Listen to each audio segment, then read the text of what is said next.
They've signed up for Afghanistan. But first, these soldiers have to fight their way through combat school. We need to be the toughest, meanest motherfuckers in the battles faced, and I'm relying on you as the individual soldiers to be that. Months of hardcore rehearsals will test their smarts and their grit. Who's that? Before they face the Taliban for real. No mercy. No mercy. Those who make it will take on the enemy in one of the deadliest war zones on Earth.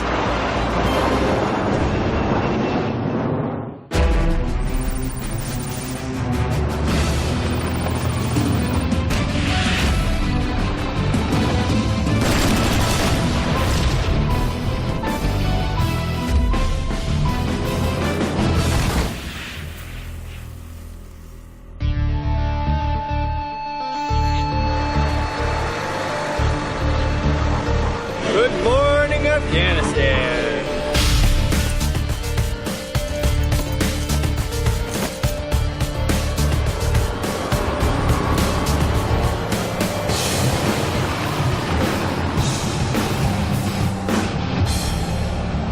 Lieutenant Bravo 3-1, further, that contact was near a grid at 276 at 847.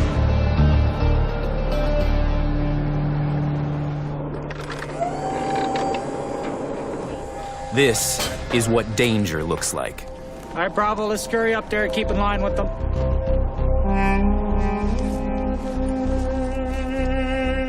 Captain John Cox and his platoon are on a 6-month deployment to Afghanistan.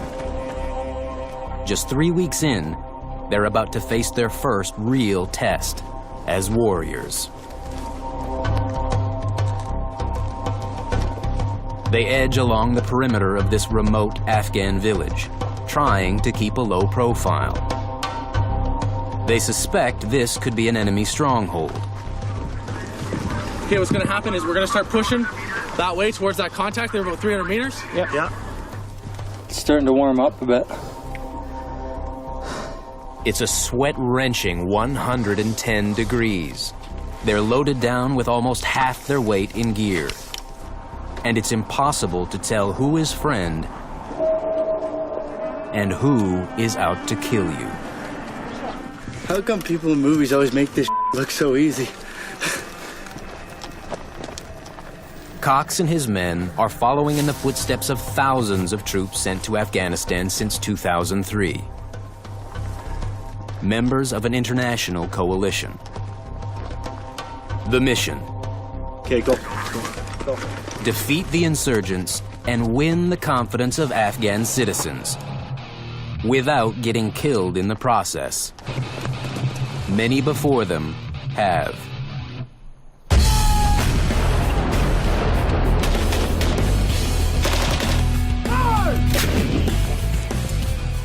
Hundreds of soldiers have lost their lives in this dirty desert war.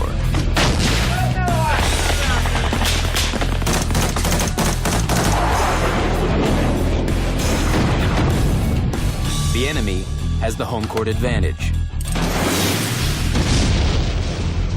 And they're playing to win.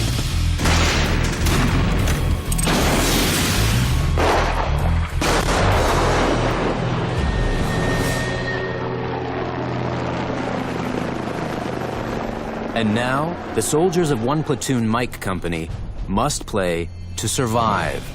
Let's get some people up for security on that side so you guys can go. Guys. A huge responsibility for their commander, 25-year-old John Cox. We're good, sir? Yeah. All right. Okay, check. In order to get here, every one of these soldiers has endured some of the most advanced and grueling combat training in the world. Come on, pop your head out so I could shoot you. But most of these guys have never seen a real enemy until now. Contact left! On the left-hand side! The f are they shooting at? Get on the ground! What are you doing? The car. Or Rodenizer.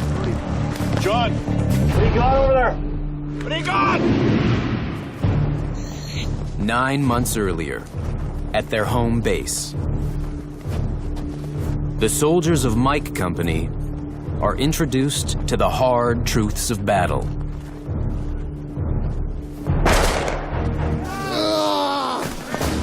You all right, buddy? Where are you hurt? How's your breathing? In scenarios so real, they can taste it.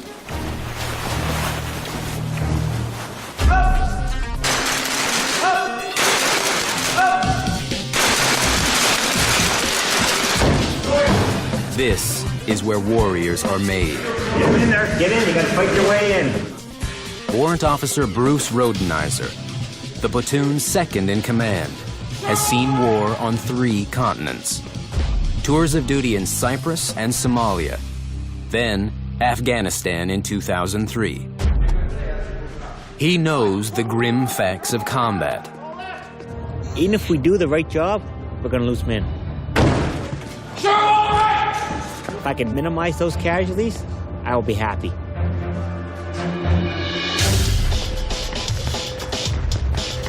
"27 of the 40 men in this platoon have never seen war, including their commander. I'm responsible for 40 guys at work, but I'm not just responsible for them at work. I'm responsible to them, I'm responsible to their families, to make sure that they're trained properly so they can go over and do a job, and that they'll come back safe. He shows great promise as a leader, but like the others, he has to earn his way onto the battlefield. Sorry, sir. And just get a couple more in. Get it out of your system. Among the other combat rookies, Corporal Sam Miranda, You're not gonna take me down. age 31, from Montreal. My mom, she used to call me Ushkuyat. Ushkuyat in Italian means a mouse. Always on the go. Miranda hasn't told his mom he's signed up for Afghanistan. I tell her that I passed the mop over here on my job. I don't tell her that I play with heavy weapons or I jump out of planes. So I gotta lie to her just to keep her happy. So what are we going to cover today? We're going to talk about fear and how it affects your body. We're going to talk about how it limits your actual ability to fight.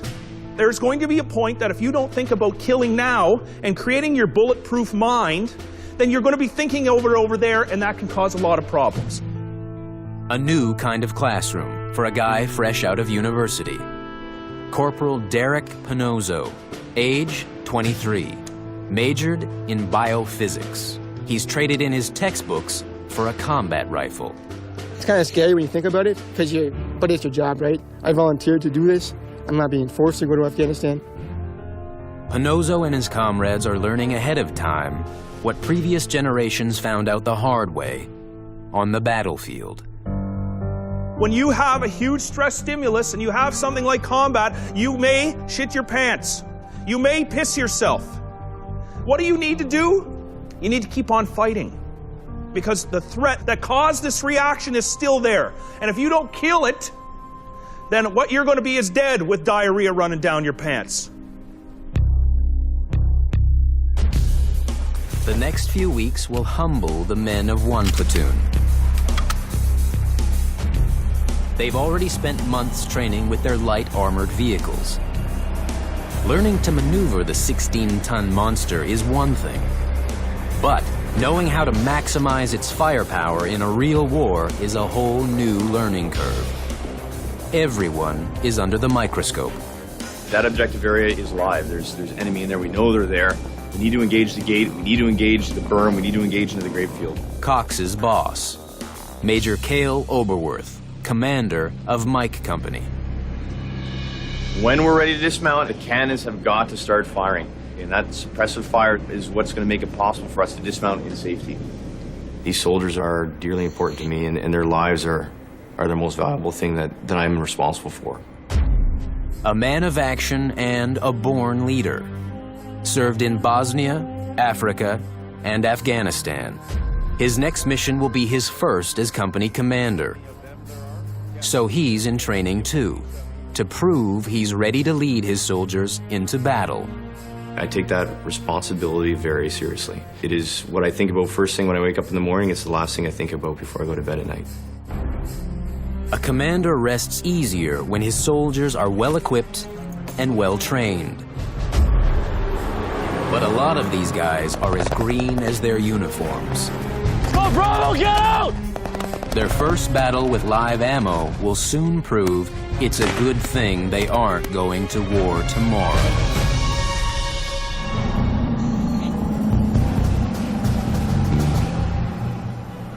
Afghanistan is still months away. But Lieutenant John Cox and the men of 1 Platoon Mike Company are geared up for battle. Every exercise from here on is a rehearsal for what they'll face in the real war. Today's drill is basic. Fight as a mechanized platoon using live ammo for the first time. When we get out, make sure you take that side, I'll take this side. The scenario: they're entering a village full of Taliban. The test: Cox and his men will dismount from their light armored vehicles. Meanwhile, gunners inside the labs have to pound the area with suppressive fire to help the soldiers move into position. The Lab 3 is a fierce fighting machine. On board, a battery of guns, including a Bushmaster cannon that can lob a 25mm shell up to 3 kilometers. Inside, a tactical navigation system and thermal viewers make it operable anytime in almost any conditions.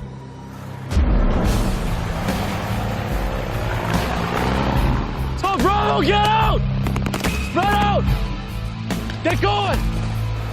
Knowing how to drive the LAV is no longer enough. Alpha, push forward!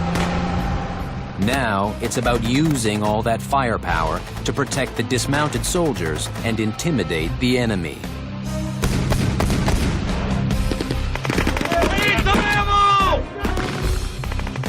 Company Commander Major Cale Oberworth watches closely.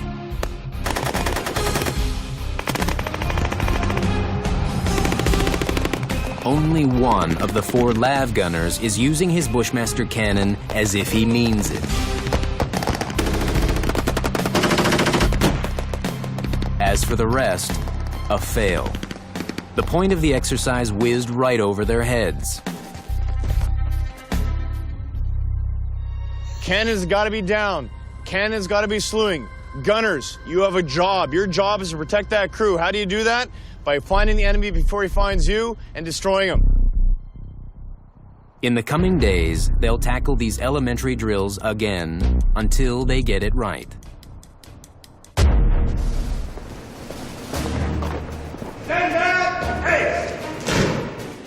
There's a lot more to learn, and the pressure's only started.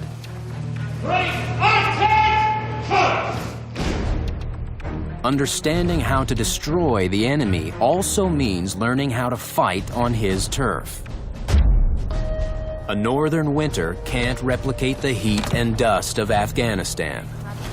So, it's time to head south. Company, attention! Start looking at your kit for Texas. Make sure that you bring some warm clothes. You'll be given your passport. If you don't have the documents, guess what? You're in a world of trouble. Dismissed!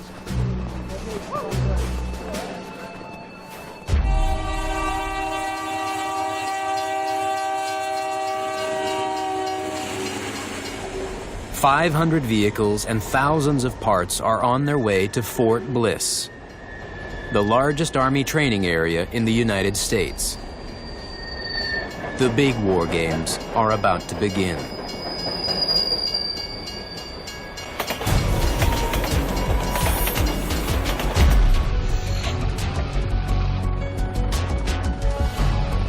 Fort Bliss covers 4,400 square kilometers in Texas and New Mexico. In the coming weeks, Army trainers will use this vast space to teach their soldiers the tricks of desert warfare.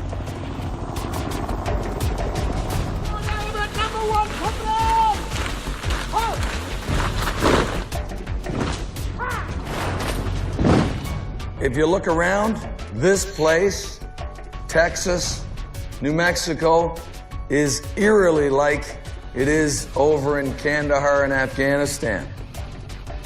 For the first week, Cox and his men will be tested as a platoon with cutting-edge counterinsurgency drills.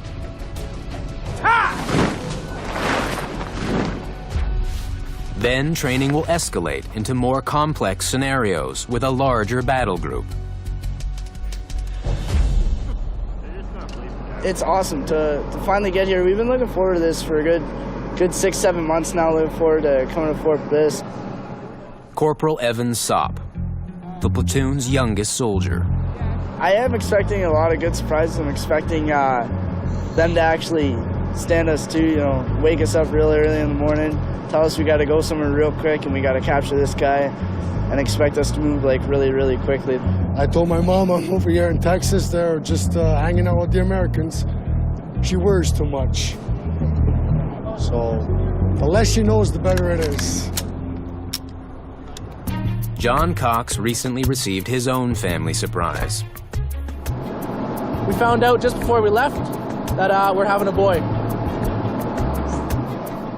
His son will be born just before he heads to Afghanistan. I don't know, we were thinking things like Hunter. I don't know, she had some other hippie names I didn't like, But for the next few weeks, his entire focus has to be here, leading his 40 men and their vehicles through the big tests ahead. His platoon is made up of 4 sections, each with a light armored vehicle, each containing 10 men. The platoon is one of 4 that makes up Mike Company. Almost 200 soldiers in all.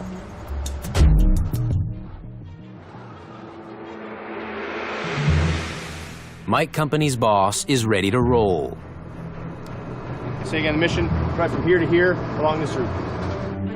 Major Oberworth is moving his soldiers deep into the desert for their first mock encounter with the enemy. Ambush. In the event of ambush, 3 S's, all right? Stop, strike, or speed. The soldiers have no idea where or when Army trainers will spring their first trap. Zulu 1-1 Bravo, this is 1-1 Bravo, radio check, over. The only thing they know for sure, never drop your guard, even for an instant. Back up! Back up!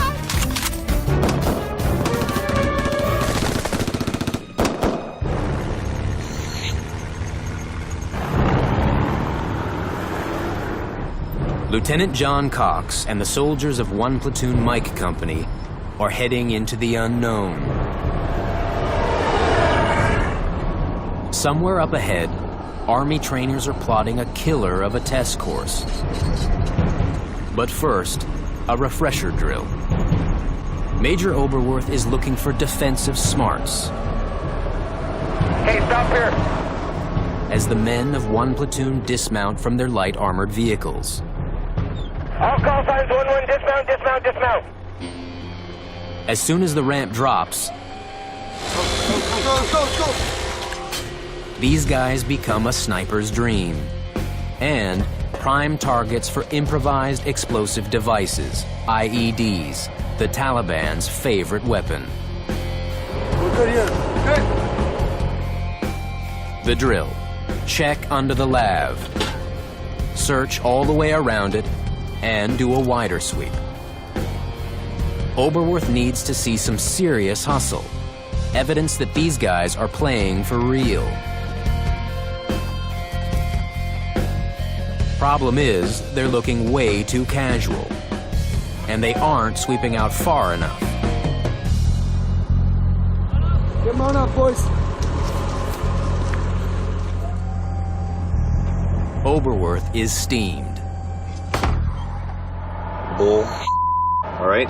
When the guys dismount from the vehicle, he is fighting for his life and the life of the guys on left and right of him. He warns his platoon commanders, from here on, everybody better play for real.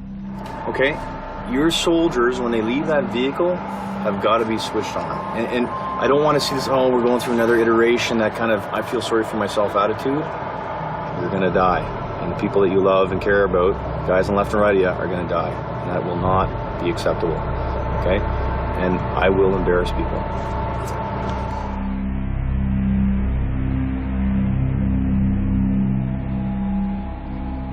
The reality checks will keep on coming.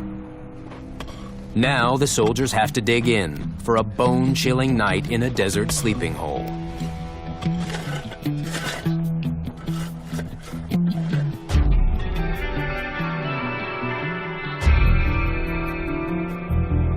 Pete, what was it? Were you biochemist?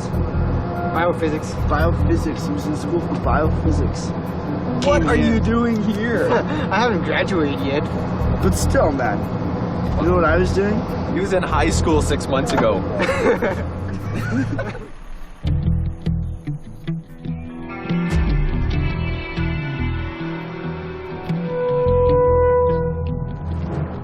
The hour has arrived for their first encounter with the mock enemy.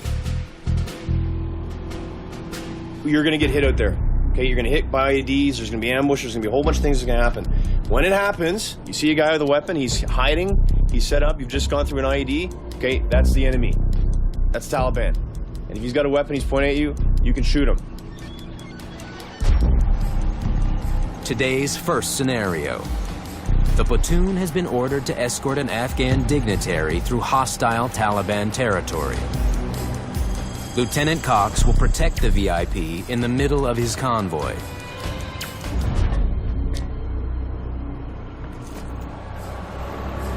In the real theater, this would be a treacherous journey. Many of the trainers have fought in Afghanistan. They've rigged up a gauntlet of realistic ambushes.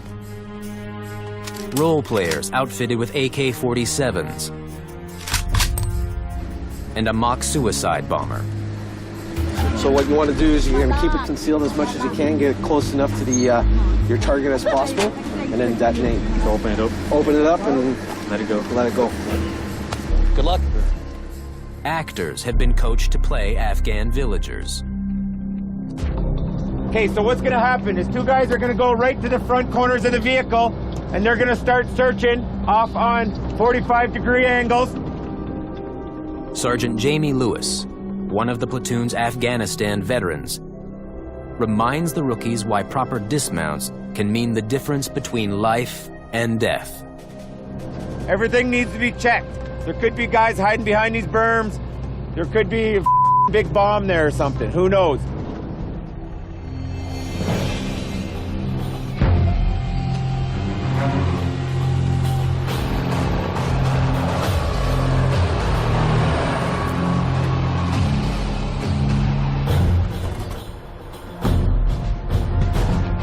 The platoon rolls into the first mock Afghan village.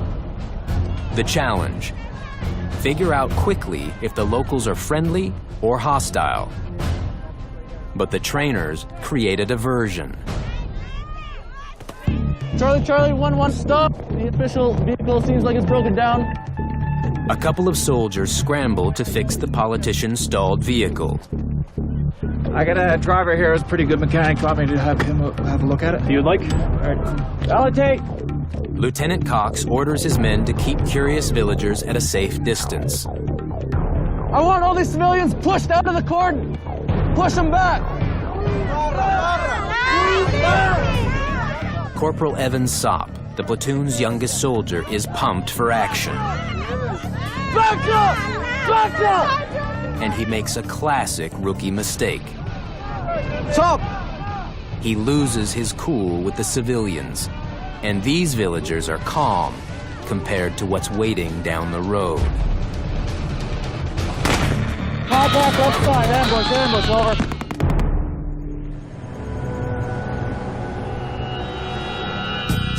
Lieutenant Cox and his platoon are escorting a VIP across a test course full of hidden dangers. Mount up! They've managed to get the dignitary's stalled vehicle up and running.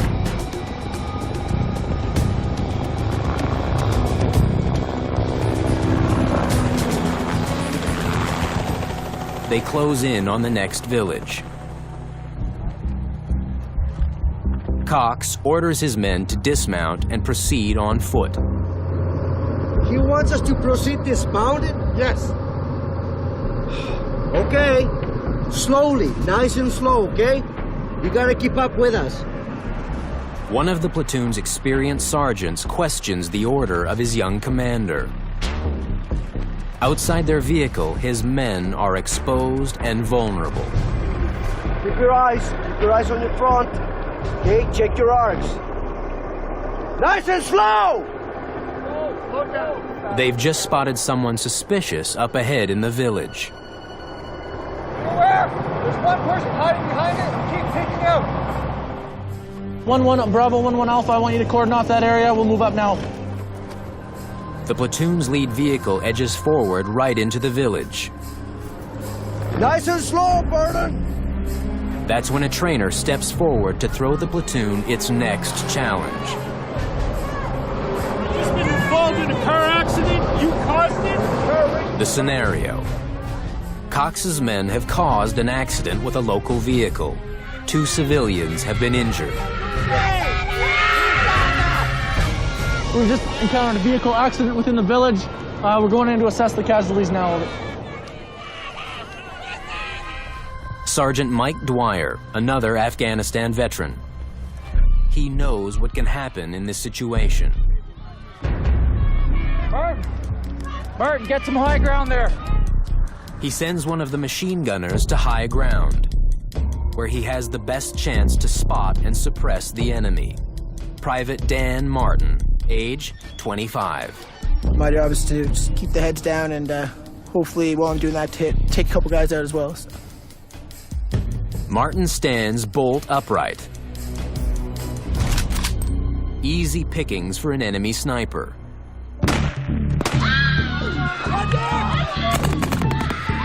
Bravo, contact left side, ambush, over. You see him? A training officer steps in and informs Martin he's been hit. Where are you? You're dead? Sorry to hear that. For the rest of this exercise, Private Martin is dead. Minus a machine gunner, the platoon is now more vulnerable. As Lieutenant Cox tries to get control of the battle space... Okay, push up 10 meters, clear it. Don't go any farther than that. Another attack. The mock suicide bomber steps out of the shadows and pulls the pin.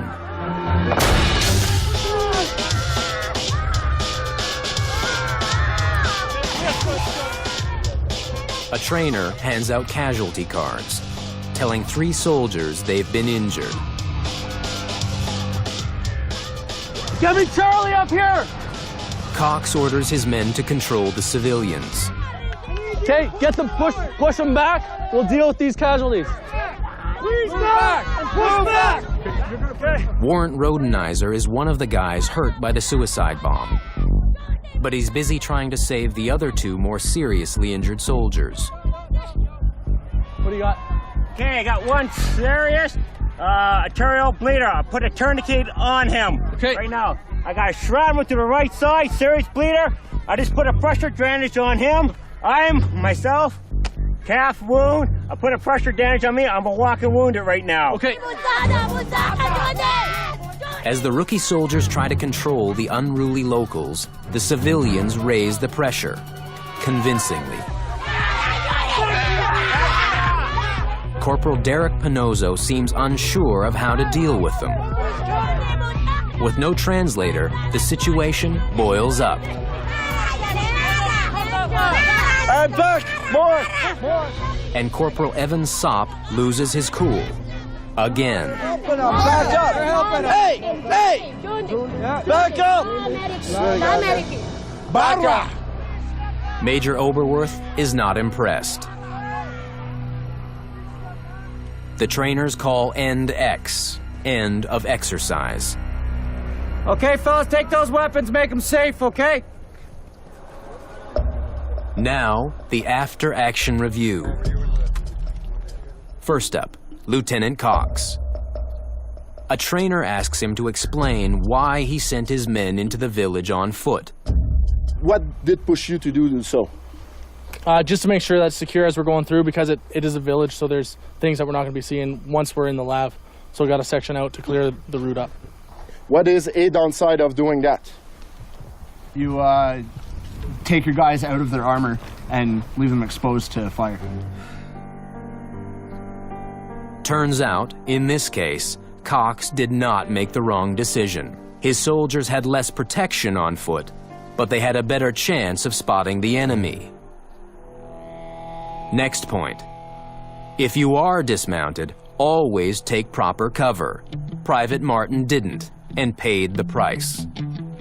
I just saw a guy pop up, and I heard him shoot, and then I started to return fire, but I guess when the staff came up and told me I was dead. It's a real eye-opener for me. If that was real, I would have been dead, so, you know, I gotta be careful now. Corporal Sopp is reminded, dial down the emotion. Overreacting can get innocent people killed. We are by nature very aggressive. We got our glasses on, our ballistic protection, our helmets and everything else. We're gonna look very aggressive to the civilians. All right, so what you wanna do is, if there's no reason to be threatening, then don't. Try and gauge their posture before you come out and jam a rifle in their face. Sometimes I'm a little too aggressive. By the end of that situation, though, I did learn a word from them, Elja, it's back. So I was telling them to move back, and then they were cooperating. So sometimes aggression isn't always key. They're only halfway through day 1 of desert training. This afternoon, they'll come face to face with the enemy's deadliest trap.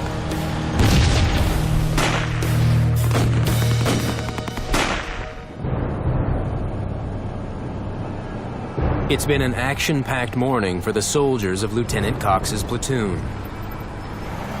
They're escorting an Afghan dignitary through a test course rigged with Taliban scenarios. And there's a deadly one buried up ahead.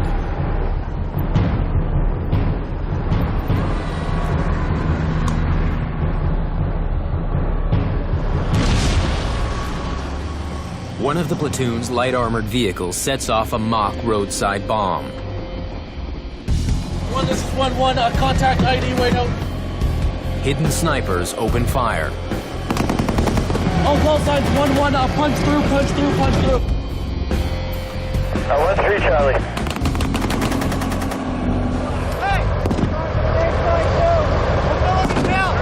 Got some casualties, okay? Listen up. Your mobility killed, your engine destroyed, the front 2 tires are destroyed. All right, let's get out. Who's fit? On the real battlefield, this is what a roadside bomb can do.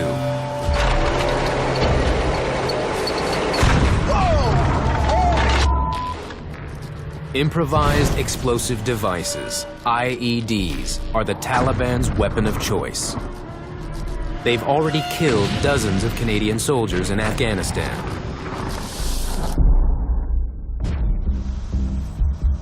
The test.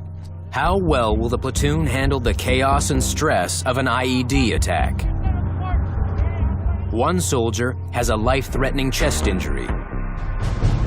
Corporal Pinozzo has taken a shrapnel blast to the leg. And several others are walking wounded. All right, self-medicate, get up to some high ground, provide cover. Where's Miranda? Is the rest of the section pushed up, Martin? No, it's the other section. Up on the hill, Private Martin takes a kneeling position. Looks like this morning's sniper attack has left an impression. Sergeant Bind, move your lab up closer to these guys, give them security. Suck your section in onto this mound so we're not spread out. After the IED blast, the distance between Lieutenant Cox's labs has increased. The farther apart they are, the less the soldiers are able to protect each other. Okay, we gotta push all the labs back. It's too big. But as they rush to close up ranks, they leave the government vehicle out in the open. Get out of the way! Get that other vehicle back here! Go get the government of Afghanistan vehicle back here! Yeah, get him to come back in between the labs. The VIP is exposed at a dangerous moment. Sir, we got enemy in the area right now. Where?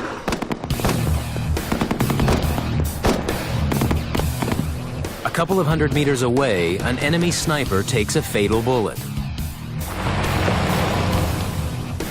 1-1, this 1-1 Thunder Miner. Be advised, one time's enemy killed. Sweep teams continue to move on. Over. I got 2 enemy dead right here. Some soldiers are still making it too easy for the enemy.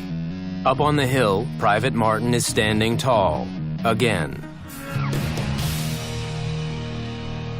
A full half hour after the IED hit, the platoon finally sends out a 9-liner, or casualty report.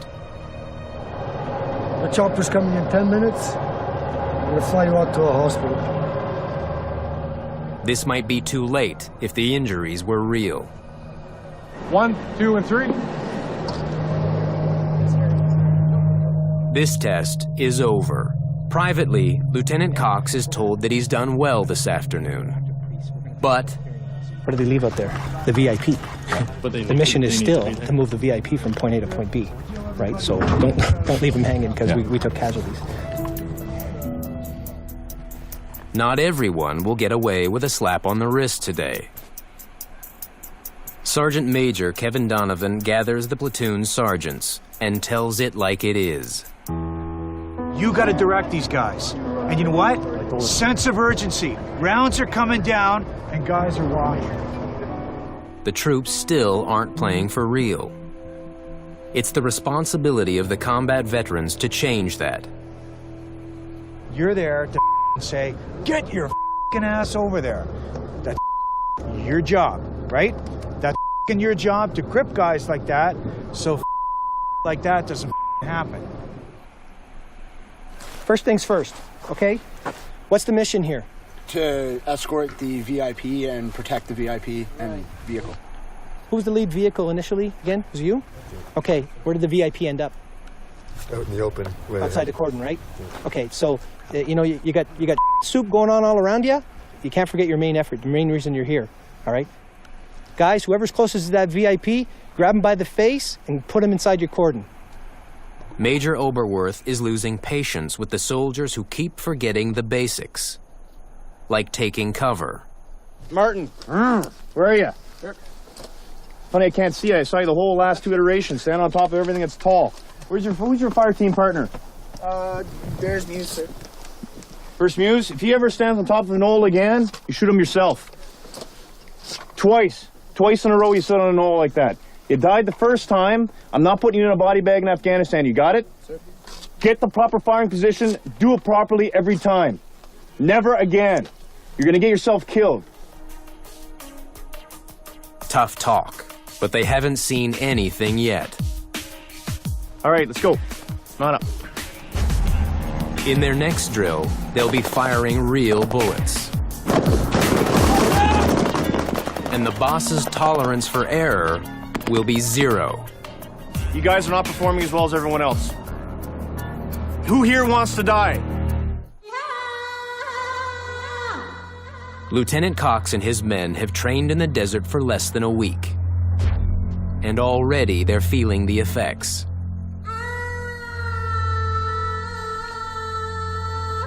In Afghanistan, they'll have to live in the dirt for weeks on end. It was a long day yesterday. Last night wasn't as cold, but it's draining because there's a lot that's going on mentally and physically. So it's any chance you get to sleep is a good time. We got to get used to functioning on little sleep and functioning well on it. This is a bad day to be dozing off. Are there any questions on the 45-degree safety angle? How that works? Major Oberworth expects big improvement. Today, the bullets are real, and the soldiers had better play like they mean it. I'm armed and dangerous.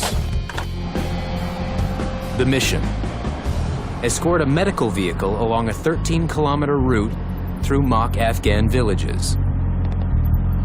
This drill is about split-second judgment. Trainers have planted dozens of pop-up targets. Contact! Almost right. Fire! Fire it up. A 1-1, target's destroyed, carrying on. The only difference between friend and foe is how they're painted. An enemy and a friendly pop up side by side. No shots are fired. In this instance, that's the right call. So far, so good. But the mission is about to fall apart. Near the end of the route, trainers throw in a mock IED. A 1-1, my alpha call sign is suffered a mobility kill by an IED strike. The lead vehicle is down. 1-1, roger. Just engage targets if we can, and we'll get to you guys as soon as we can, over. The platoon dismounts. Suddenly, things start to go wrong. As Cox checks his perimeter, enemy targets spring up. Contact! He does everything right, using a wrecked car to shield himself and his signaler. Others are less impressive. These men leave themselves exposed, wide open to enemy fire. No mistake escapes Oberworth's keen eye. They have to put themselves in a position where they're not going to be out in the open. That's something that some of the guys haven't done all that well at here.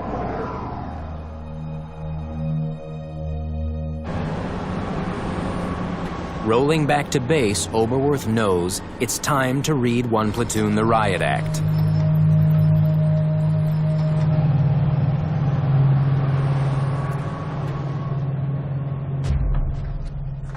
All right, so here's the thing, fellas, and I'm not gonna pull any punches on this one. All right, I'm gonna give it to you full throttle. You guys are not performing as well as everyone else. You guys have plateaued. You're not getting any better. In fact, in some ways, I think it might even be getting worse. Firing positions, atrocious. Who here wants to die? Hopefully nobody. You guys are putting yourselves in a position where you're going to be an easy target for the enemy, and you're going to get shot. The enemy will always go after the easy target. There are people in Afghanistan right now who are snipers who can take headshots from 300 meters. If you want to be that easy target, go somewhere else. No easy targets in this company, no easy sections in this company, no easy platoons in this company, and this company will not be easy to take down. Oberworth doesn't swear very often. He saves it for moments like this. We need to be the toughest, meanest motherfuckers in the battle space, and I'm relying on you as the individual soldiers to be that. It's not happening right now in this platoon. I cannot go overseas thinking that I didn't do everything I can do in my power to make sure that these soldiers are ready to go into battle. It's what I've been entrusted with. That's what the commanding officer and the Canadian public trust me to take care of their sons and daughters when we go overseas. Their mothers and fathers want that. They want to make sure that those soldiers are ready to go.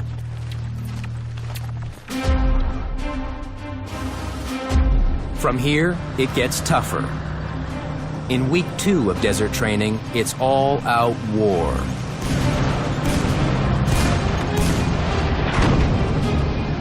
One platoon fights with an entire combat team to drive out the enemy. Let's get into these objectives, let's get into the objectives.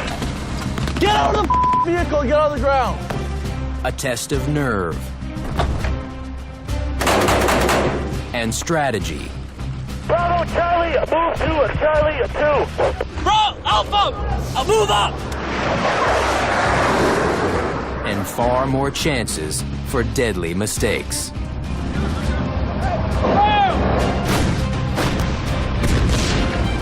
That's next time on Combat School.